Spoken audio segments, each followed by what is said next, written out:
Vamos entrar hoje e falar da constituição do reino dos céus. Põe a mão no seu coração nessa hora, feche seus olhos. Diga: Senhor Jesus, nessa hora eu abro o meu coração para a tua palavra. Diga que as qualificações dos vencedores se cumpram na minha vida, no nome de Jesus. Exatamente isso. No capítulo 5, 6 e 7 de Mateus, nós temos a constituição do reino dos céus. Toda nação tem a sua constituição. Todo povo tem a sua lei, vamos dizer assim, áurea, que rege todas as formas de relacionamento e de comportamento. Também assim acontece no reino de Deus. Nós também temos uma constituição, que está aqui nesses 3 capítulos, 5, 6 e 7, que também é chamado de Sermão do Monte. Antes da gente falar sobre as características que estão aqui, que são 9, chamadas 9 bem-aventuranças, eu preciso dizer para você 2 coisas. Em primeiro lugar, a quem foi endereçada essa Constituição? No decorrer dos séculos, houve muito debate com relação a isso. Para quem que foi as bem-aventuranças? Para quem que foi o Sermão do Monte? Foi para os gentios, para os judeus, para quem é crente? Como é que é isso aqui? À luz da palavra de Deus, essa Constituição é somente para aqueles que já são salvos. Para aqueles que já tiveram experiência com Deus. Para aqueles que já nasceram de novo. Quem já nasceu de novo é que deve ser chamado a isso aqui. Ninguém vai ser salvo porque pratica ou tenta praticar. Porque na verdade isso aqui é uma impossibilidade. Homem nenhum pode praticar isso aqui no esforço natural. Já ouviu certas expressões? O que você quer que os homens vos façam, faça você para eles. Se alguém quiser brigar com você e tomar a sua túnica, dê a capa, o sapato, o relógio, né? Se você apenas olhar para uma mulher com intenção impura, já adulterou com ela. Você não tem que brigar com seu irmão, só de chamar ele de tolo, você já é réu do inferno. Você tem que amar os seus inimigos, orar por aqueles que perseguem você. Difícil de praticar isso. Não é? Se alguém te bateu numa face, do lado da face, vira outro. Veja, são preceitos que estão além da ética humana. Estão além da capacidade humana de cumprir. Portanto, se para ser salvo tivesse que praticar isso, ninguém jamais poderia ser salvo. Porque isso é muito maior do que aquilo que o próprio Moisés exigiu. Mas uma vez que nós somos salvos, uma vez que pela graça aceitamos o presente de Deus, que é a salvação em Cristo Jesus, Deus vem habitar em nós. E Ele mesmo que faz a exigência, Ele vem habitar em nós para nos capacitar a fazer a sua vontade. Amém? Entende isso? Compreende isso? Portanto, isso aqui não é algo que você vai praticar no seu esforço simplesmente, mas não abra mão de praticá-lo. Isso aqui não é algo que está destinado a ser vivido no futuro depois da morte. Isso aqui também não é algo para ser vivido por pessoas extraordinárias. O cristianismo hoje tornou-se algo tão pequeno, às vezes tão banal, com um padrão de uma ética tão banal, que às vezes as pessoas leem isso aqui e ficam pensando que é para alguém extraordinário, mas não é. Esse aqui é o padrão normal. Quem está abaixo é que é anormal. Esse aqui é o padrão normal daqueles que querem servir a Deus. Portanto, o que está escrito aqui não é para ser interpretado de alguma maneira do tipo, isso aqui é para uma outra época. Já ouviram isso? Não, isso aqui é para o futuro, no milênio. Então isso aqui é para a época de Jesus. Nada disso, isso aqui é para hoje. Para todos aqueles que se dizem filhos de Deus. Você tem que praticar o que a palavra de Deus diz. Quantos compreendem isso? Vamos ler na Bíblia. Vendo Jesus as multidões, subiu ao monte. E como se assentasse, aproximaram-se os seus discípulos, e ele passou a ensiná-los, dizendo. Então, presta atenção, primeiro ponto. O Sermão do Monte, apesar que a multidão ouviu, foi endereçado para os discípulos. Só quem é discípulo é que vai praticar isso aqui. Entende? Pastor, quer dizer que tem gente que é salvo e não é discípulo? Tem uns montões. Discípulos são poucos. Gente disposta a tomar a sua cruz e seguir ao Senhor, não são muitos. Gente salva tem muito. Chamados tem muitos, poucos escolhidos. Laranja, já viram a esposa quando compra laranja na feira? Laranja tem muitas, mas escolhidas são poucas. Entendeu o que eu estou dizendo? Então esse sermão da montanha é para nós, é para a igreja. E tudo que diz nele é para você, é para mim. E você tem que entender que aqui estão as qualificações do cidadão do reino. Aqui no versículo 1 até o versículo 12, quando fala das 9 bem-aventuranças, está falando da natureza do cidadão do reino. A natureza daqueles que amam a Deus, daqueles que servem a Deus. Segundo ponto, o sermão foi liberado no monte. Nós vimos as 2 aulas atrás, no capítulo 4, que Jesus iniciou o seu ministério na praia, no mar da Galileia. Veja, na Bíblia, os acidentes geográficos têm significado. É um livro tão extraordinário, a palavra de Deus, que não tem nada sobrando, nada faltando. Tudo que está aqui está por um motivo. Talvez nós não sabemos o significado de tudo. Pode ser que a gente não entenda o porquê de tudo. Mas saiba de uma coisa, tudo tem um porquê. Tudo tem uma razão de ser. E se você for observar, aqueles que leem a Bíblia sabem disso. O monte tem significado na Bíblia. Mar, deserto. São acidentes geográficos e tem significado. O monte, por exemplo. Né? Vamos relembrar alguns acontecimentos que aconteceram no monte. Primeiro, depois que o dilúvio acabou, onde é que a arca pousou? No Monte Ararat. Quando Abraão foi oferecer Isaac, ele foi para onde? Para o monte. Não é verdade? Quando Deus foi dar a lei para o povo de Israel, para Moisés, para onde é que foi? Para o monte Sinai, não é assim? Quando eles entraram em Canaã, eles tinham que falar as bênçãos e as maldições sobre 2 montes. Quais eram? Ebal e Gerizim, também era no monte. Elias desafiou os profetas de Baal aonde? No Monte Carmelo. Sabemos que Jesus iniciou agora o seu ministério no monte, no Sermão da Montanha. Sabemos que ele morreu no monte, também o Monte do Calvário. Ele vai até voltar no monte, o Monte das Oliveiras, diz a Bíblia. Percebe? Tanto acontecimento assim no monte, nos leva a concluir que monte tem um significado. Veja, assim como a constituição do Velho Testamento foi dada no monte, a do Novo Testamento foi dada no monte também. A do Velho Testamento, a Bíblia fala que havia trovões, que havia nuvens, e que a aparência era estarrecedora e o povo teve medo e não aproximou. Aqui nós vemos Jesus como uma grande luz, atraindo as multidões para ele, como diz o capítulo 4, verso 25. As multidões vinham ter com o Senhor, foram até o monte. Assim como lá naquele Monte Sinai se promulgou uma Constituição, também agora nesse monte se promulga uma nova Constituição. E o Senhor ainda diz, eu não vim revogar aquela, eu vim apenas ampliá-la. Porque você ouviu o que foi dito, eu porém vos digo. É isso que ele disse. Tinha que ser no monte. Sabe por quê? Porque na Bíblia o monte simboliza o reino de Deus. Monte simboliza governo de Deus. É por isso que lá em Daniel, uma pedra, uma grande montanha, ela é removida. E essa montanha enche todo o mundo. Essa montanha é o reino de Deus. Está lá em Daniel, é uma profecia. Às vezes a gente lê a palavra de Deus e não imagina que isso tem significado. Por isso, o fato de ser no monte é significativo. Mas entenda, não é só questão de ser no monte. Também foi direcionada aos discípulos. Quantos são discípulos aqui? Então é para você.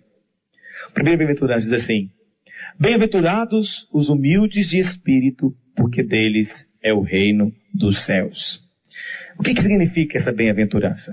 Primeiro, já expliquei para você que o reino dos céus aqui não é uma questão de salvação. É questão de qualificação.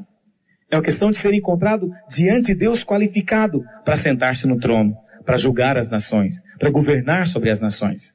E o texto está falando o quê?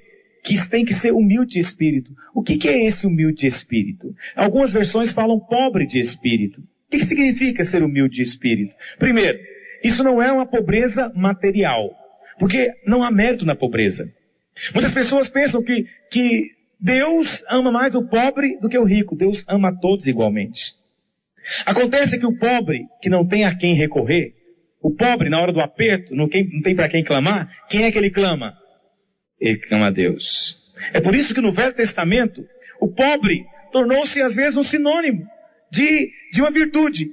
Então, no Velho Testamento, a pobreza estava ligada com a humildade. Por quê? Porque as pessoas, na hora que apertava, o pobre apertava, clamava a Deus. O rico não. O rico tem recurso. O rico não precisa de orar. Não precisa de buscar a Deus. E na verdade a primeira condição para ser salvo é essa, precisar. Tem que precisar de Deus. Quem não precisa, não clama. E quem não clama, como é que Deus pode operar na vida dele? Segundo, essa humildade de espírito não é aquele tipo patético e tolo, aquela pessoa meio estúpida, aquela pessoa, sabe, meio abobada, já viram isso? Ingênua, simplória. Já encontrou alguém assim?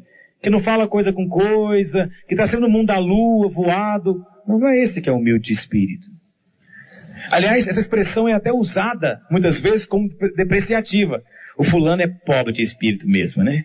Ele é pobre de espírito. O que quer dizer com essa expressão? Que a pessoa é mesquinha, que a pessoa dá valor em coisas é avarenta, não é verdade? Quer dizer, mas não é isso que eu estou falando. Ser humilde de espírito, em primeiro lugar, não é uma questão física, material, não é pobreza material. Segundo, também não é algo natural, não tem nada a ver com cultura ou com intelecto. Terceiro, não é virtude que você nasce com ela. Ninguém nasce humilde de espírito. Não é, portanto, uma característica de personalidade. O que vem a ser, então, essa humildade de espírito? Isso me faz lembrar, em primeiro lugar, quando Jesus começou seu ministério também, no Evangelho de Lucas, ele cita Isaías 66, que fala o quê? O Espírito do Senhor está sobre mim, porque o Senhor me ungiu a pregar boas novas para quem?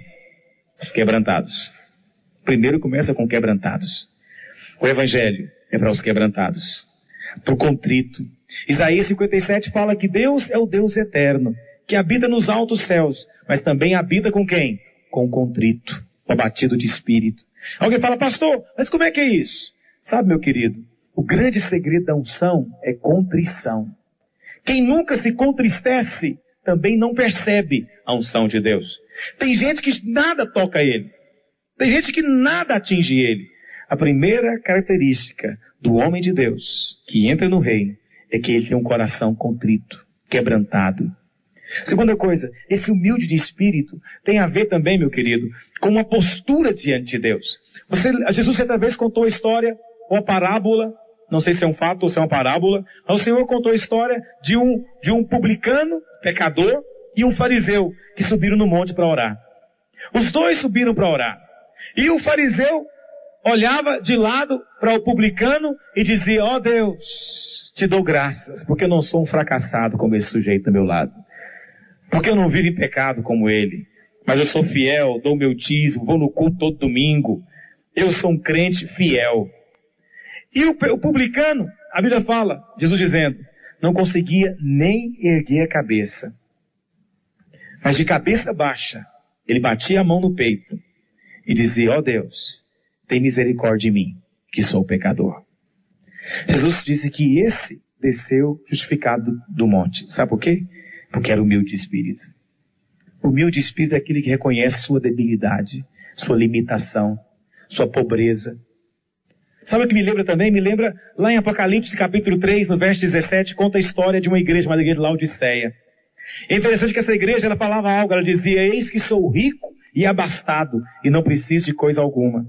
E o Senhor falou o que para eles? Mal sabes que você é pobre, miserável, cego, nu. Sabe o que é humilde de espírito? É o contrário da igreja de Laodiceia. É aquele que diz, Senhor, eu não tenho, preciso de ti. Senhor, eu não sou rico e abastado, eu dependo de ti. Senhor, eu reconheço que preciso sim. Eu não estou suprido em tudo. Eu dependo do Senhor.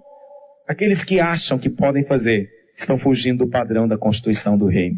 Se você acha que pode realizar, está fugindo do padrão do reino. Humilde espírito depende. Humilde espírito jamais diz, eu dou conta, eu faço, deixa comigo. E sempre diz, se o Senhor for comigo, se o Senhor fizer, se o Senhor realizar. E alguém diz, pastor, tá bom. E se eu não for humilde de espírito? Quer dizer então que eu não posso entrar no reino? Deus não vai fazer eu me tornar humilde? Se você reconhecer que não é humilde de espírito, isso já é humildade de espírito. Você fala, Deus, reconheço, não tenho sido. Eu sou aquele fariseu que sinto até orgulhoso de não ser aquele bêbado na sarjeta, que louva ao Senhor por não ser aquela prostituta na esquina. Eu sou esse fariseu, tem misericórdia de mim. Deus está operando na sua vida. Outras vezes, Deus vai tratar com você para tirar de você a arrogância. Eu sei que é duro, e quando Deus trata, dói. Quando Deus trata, você nunca mais esquece. Essas são as marcas que Paulo fala. Todas as vezes que aparecer a situação, aquilo vai estremecer diante de você. Deus nos ama, e por isso Ele nos quebranta. O quebrantamento nada mais é do que isso. Produzir em você humildade de espírito. Eu me lembro, antigamente na minha igreja tinha gincana. Sabe gincana? Dividia a igreja em grupos, né? E fazia gincana. E eu me lembro numa dessas gincanas, no final foram entregar as medalhas. Melhor disso, melhor daquilo, os troféus, né? E eu me lembro que o irmão que estava à frente, ele falou, agora eu vou entregar a medalha de melhor alguma coisa. E ele, antes de falar o nome, apontou. E a pessoa achou que era ela. E ela foi levantando. Dá licença, deixa eu ir ali. E na hora que falou o nome, não era ela, era outra. Imagina você no lugar dele. O que você ia sentir? Vontade de enfiar debaixo do banco, né? Você fala, mas aquilo é uma bobagem. Não é. Nunca mais ela vai levantar uma situação daquela. Entende? Deus às vezes permite vexame para tratar conosco. Permite o vexame. E o vexame é para o nosso bem. Eu me lembro certa vez, eu era pastor na igreja. O pastor Sinomar era meu pastor na época. E ele pediu para eu pregar num culto. Mas ele pediu para um outro irmão pregar também. Ele é assim meio voado, ele pediu para 2, tadinho. Não era a intenção errada dele. Ele apenas esqueceu e pediu para 2. Para mim e para o outro. E para mim ele disse, bom, já que você dirige o louvor, você já chega, pega o violão, emenda com a pregação e manda bala. E foi isso que eu fiz. Só que o outro irmão, tadinho, olha, não era costume usar terno na igreja. A gente pregava, às vezes, até de camiseta na igreja, era um negócio bem informal. E naquele dia ele foi com um terno preto, uma gravata linda, e ele convidou vereador, deputado, sério, literalmente, para ouvi-lo aquele dia, porque ele iria pregar na igreja, a primeira pregação dele. E eu percebi que a igreja realmente estava cheia, e eu comecei a pregar. Dirigi o louvor, e acabou o louvor, eu só encostei assim o violão, e continuei pregando. E ele, achando que eu ia passar a palavra para ele, passou lá no meio do povo, né? Aquela postura de pastor, né? Com a Bíblia assim, veio e ficou atrás de mim. E eu sou o mais voado de todos, não vi ninguém atrás de mim. Imagina eu pregando, normalmente você vê, né? Eu não vi. No começo, eu comecei a observar que o povo estava agitado. E eu falei, pá, unção hoje está demais. E eu preguei com mais ousadia ainda. Só que o povo estava agitado porque tinha alguém atrás de mim. E era o irmão que ia pregar. E eu nunca parava. E aconteceu que eu já era mais meia hora eu estava pregando. E o irmão ficou sem graça e desceu. E ele, nunca mais volto nesta igreja. Eu nunca passei uma humilhação tão grande na minha vida. Ele achou que era eu, né? E eu nem sabia. Falei, irmão, nem sabia que você ia pregar. O pastor Sinomar mandou eu pregar. E ele acabou, de fato, até saindo da igreja na época, por causa disso. Bombou no teste. Deus queria tornar ele humilde. Tentou uma vez, tentou 2, não conseguiu. Deus foi obrigado a usar de um artifício, de um meio, para colocar um espelho na frente dele, para ele poder enxergar o quanto havia arrogância no espírito dele. O quanto havia soberba. Tem sentido convidar vereador para me ouvir pregando? Deputado? Tinha um deputado, foi lá para ouvi-lo. Tem sentido isso? Mas o que ele achou que seria para a sua glória, só piorou a sua vergonha. Porque ele teve que explicar o vexame para todo mundo. Que coisa, hein? Sabe que Deus às vezes pode estar planejando para você aprender. Para você aprender. Por isso responda a Deus. Responda rápido. Seja humilde de espírito. Quantos dizem amém sobre isso? Isso é ser humilde. Outra coisa, o espírito. A palavra espírito às vezes é muito mal usada. Ser humilde de espírito também é ter um espírito vazio de si mesmo, vazio das coisas do mundo, vazio das paixões do mundo, e procurar ser cheio de Deus. Essa é a primeira qualificação do cidadão do reino. Ele é humilde de espírito. Ele aprende com qualquer um, ele ouve de qualquer um. Não, eu só aprendo com o Billy Graham. Tadinho, difícil para ele, né? Qualquer um que me ensina não, eu sou formado, tenho bacharelado. Já viram aqueles irmãos, você vai ensinar para ele, ele fala no final. Eu me lembro um dia eu estava pregando para uma pessoa, pregando numa reunião, né? E foi muito jóia, tão profundo. Quando acabou, a pessoa disse, pastor, tudo que você falou, eu já tenho na minha casa escrito há 10 anos atrás. Eu falei, glória ao teu nome. Alguém como você? Difícil. Às vezes eu falo brincando. Mas é glória mesmo. Ele não está aberto a aprender com ninguém, porque ele já sabe tudo. Eu costumo dizer que tem algumas pessoas que têm complexo de Adão. Sabe o que é o complexo de Adão? Ele acha que Deus quer iniciar tudo do zero com ele. Tudo zero. Então ele não pode ler livro, ele não pode ler ninguém, mencionar ninguém, porque ele vai iniciar do zero. Do zero. Isso é uma tolice. Eu falo para meus discípulos, sobe aqui no meu ombro. Pega o que eu já tenho para você, nem conta para ninguém que eu te dei também não, faz de conta que é seu. Usa e vai além do que eu fui. Faz além do que eu fiz. Entende? As pessoas... Aqui em Goiânia tem pessoas que estão escrevendo livros usando material meu. E nem mencionam o meu nome. E alguém falou, pastor, o fulano escreveu no livro dele lá o texto seu. Eu falo, deixa, ótimo. Vai em frente. Não há mérito nisso. Não há glória nisso. Não tenha vergonha de reconhecer Sabe, seja humilde o suficiente de subir no ombro dos outros. Eu falo essa expressão porque foi Isaac Newton que falou isso. Isaac Newton, na minha opinião, foi um dos grandes gênios de física, né, que a humanidade já viu. E alguém chegou para ele um dia e falou: Isaac Newton, como é que você conseguiu chegar tão alto? E ele falou uma resposta linda, porque ele era um homem de Deus. Ele falou: porque eu subi nos ombros daqueles que vieram antes de mim. Sabe, essa tem que ser a nossa resposta. Como é que você consegue fazer tanto? Porque eu estou subindo no ombro de outros, mais fortes do que eu. Ombros muito mais rígidos, base muito mais sólida. Eu estou subindo neles, estou enxergando além. Mas sem eles, eu não poderia ver nada. Entende? Isso nos fala de humildade e espírito. Mas o texto não fala só disso. Fala também, bem-aventurados são aqueles que choram. Não é assim que está o versículo 2? Bem-aventurados aqueles que choram porque serão consolados. Alguém pergunta: pastor, o que significa ser bem-aventurado? A palavra bem-aventurado no original é Macarios. Macarios significa feliz. Mas não é feliz no sentido de que tudo vai bem. Não é feliz no sentido de que não há problema. Não é feliz na expressão de Hollywood, não, meus irmãos. É uma expressão mais espiritual, voltado para assim, que sensação de realização. Mesmo que não seja tudo bem, mas como eu sou bem-aventurado. Como eu sou abençoado por causa disso. Ah, como eu sou bem-aventurado. É isso que significa no original. E aqui fala: feliz os que choram. Mas que choro que é esse? Eu fiz questão de meditar um pouco sobre esse choro. E algumas coisas aqui. Primeiro, não é um choro por coisas naturais. Sabe, não é feliz os que choram porque o pai morreu, a mãe morreu. Não é feliz o que chora porque perdeu o emprego. Não é feliz o que chora porque torceu o pé ali na escada. Não. Não é esse choro que a Bíblia fala. Também não é aquele choro de ver o Titanic, sabe? 3 vezes e chora no final copiosamente. Não, não é esse que é bem-aventurado. Você pode chorar por essas ocasiões todas, mas não é disso que a Bíblia está falando. Também não é aquele choro de autopiedade. Ai, tadinho de mim.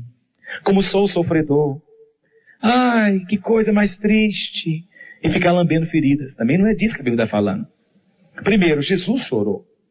A palavra do Senhor diz lá em Lucas, capítulo 19, verso 41. Quando Jesus ia chegando, vendo a cidade, chorou e dizia: ah, se conheceras por ti mesmo ainda hoje o que é devido à paz. Mas isto agora está oculto aos teus olhos. A Bíblia não fala que ele riu, mas fala que ele chorou. Chorou por quê? De compaixão. Chorou de ver a dor dos outros. Chorou de ver o outro sofrendo, e não precisava de sofrer. Chorou de ver aquela mulher que eu contei para você, que viveu na miséria, tendo o testamento colocado num quadro. Isso você chora. Fala: meu Deus, como é possível? Ela viveu na miséria sendo rica. Ela tem muito dinheiro guardado, mas não sabia, porque a ignorância fez assim. Sabe o choro? Você sai na rua chorando, porque você vê o caminho para ter um casamento bom, para ter um casamento feliz, mas o outro não sabe, está vedado a ele. Ele não vê, isso leva você a chorar. Sabe, chorar de compaixão, de ver a aflição, de ver a dor, a enfermidade, a opressão que o diabo traz, a escravidão, a perturbação que as pessoas sentem. Não é verdade? Isso é o choro que vai ser consolado. E sabe por que vai ser consolado? Porque ele vem.